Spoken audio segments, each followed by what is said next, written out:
Okay, so we are on page 52 of the one and only Bob. Who remembers where we left off yesterday? What was the last couple things that happened? Owen. Nutwit was picking at Bob. Yep, Nutwit was picking at Bob. What was he picking at him for? What was Bob mocking Snickers for? Ooh, does anyone remember? Brody? That she was spoiled and that she was, what was the word Nutwit used? Starts with the S. It's a simple word. Tristan? Not spoiled. Soft. He was saying he was soft. That he was telling him he would not survive where?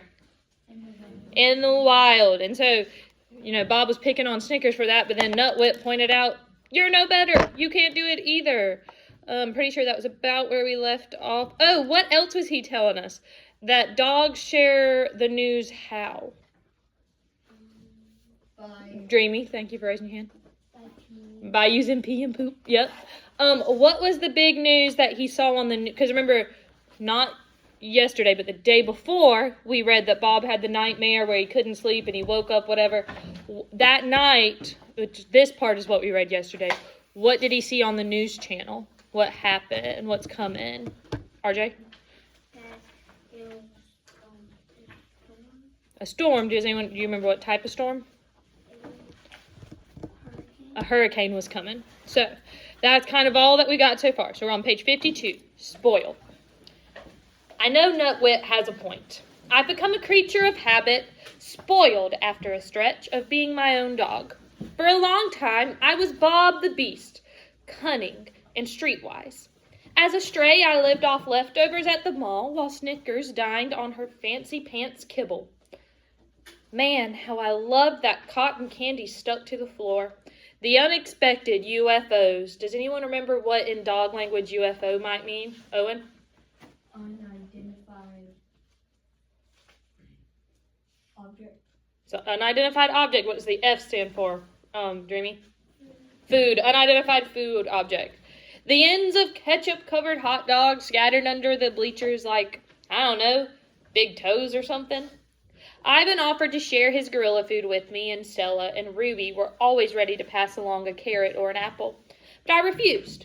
I needed to stay in shape, stay tough, stay true to my wild nature. Okay, so maybe every now and then I'd sneak a banana chunk from Ivan's breakfast. But then things changed. I became civilized, domesticated, a pet. Don't get me wrong, there are definitely some perks. Julia, who's an artist, painted my name on a food bowl. She gave me this wonderfully mushy blanket, the kind where you can bed boogie forever till it's squished to perfection and you can curl up just so.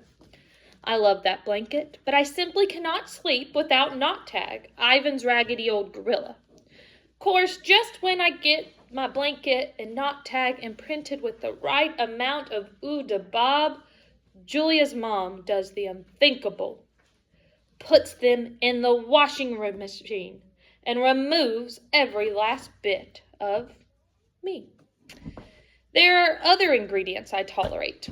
The daily walk on the tug-of-war string after going stringless my whole life. The attempts to train me like that'll ever happen. The kisses and cuddling. Well, the cuddling's okay, I suppose. But the kissing, I just don't get it.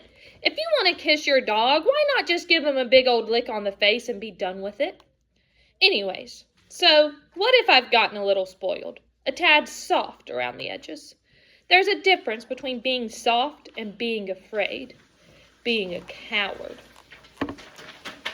Another confession. Too bad I know the truth. I'm both.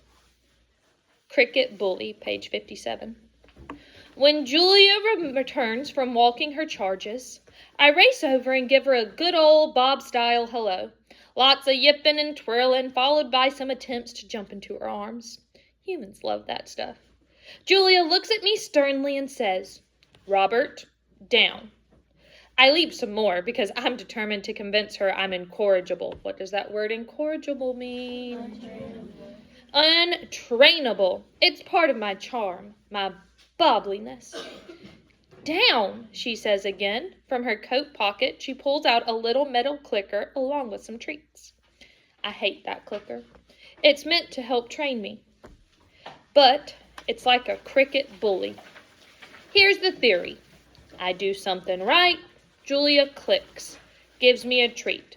The click tells me when I'm behaving, and the treats reinforce it. Where have we heard about the clicker training before? RJ, I saw your hand.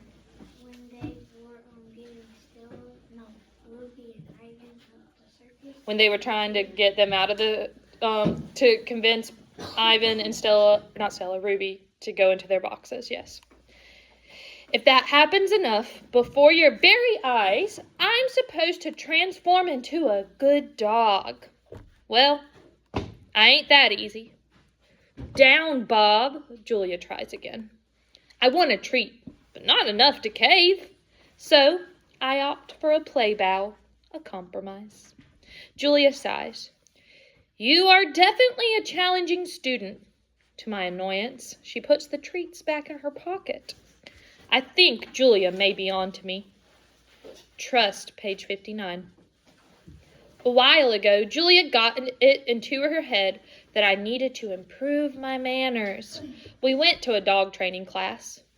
I wasn't really into the whole sit and stay and do the tango stuff. The worst command of all, the truly inexcusable, only a human could come up with it order, leave it. Leave it means, walk on by, Bob. Sure, there's a piece of bacon just inches from your drooling pie hole. But do me a favor and just pretend it's not there, okay? Not okay? Where I come from, you never pass up a free meal. UFO drops to the carpet, it's mine, and I'll be chowing it down before you can say, where the heck is my meatball? Within minutes, I was accused of being an unmotivated student, which is totally unfair. I'm highly motivated. Just show me some cheese, please.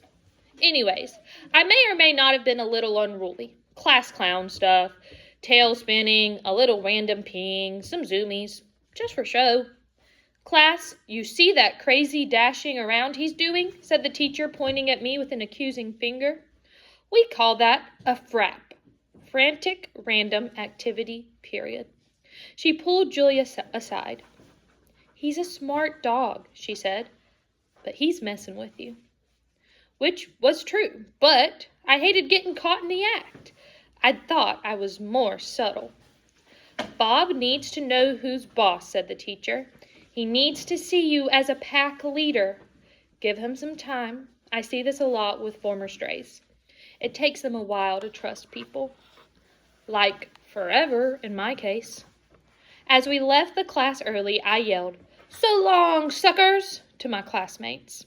Couldn't help rubbing it in just a little. Page 62, my car thing. I suppose the real reason for training isn't my bad manners, although they do leave a bit to be desired. It's my car thing. I've always had a hang-up about cars and trucks. Also, riding lawnmowers, go-karts, anything with 4 wheels, an engine, and a driver. Don't like them, don't want to ride in them, don't want anything to do with them. Those co-pilot dogs with their heads hanging out the window flying their drool flags? Boneheads. First of all, it ain't safe, and second of all, bad stuff can happen after you climb into a car. Take it from me. Heads are up. When Julia and George and Sarah realized I have transportation issues, they tried to lure me into the back seat of their car with treats. But you'd be surprised how stubborn I can be. I yelped so loud that the neighbors came running out to see what was happening to the poor little doggy. Score 1 for the poor little doggy. 64. Click. That's when they started clicker training me. Click, here's a treat. Come closer to the car, Bob. Click, here's a treat. Watch while I open a car door, Bob. Click, here's a treat. Come right up to the seat, Bob. Click, here's a treat. Come on in, Bob. Bob? Bob! Where are you, Bob? Yeah, it was like that a lot. Options, page 66, and this will be our last one. Still haven't been in a car or a truck or a tractor for that matter. When I have to go to the rhymes with a pet threat, which is what? The vet.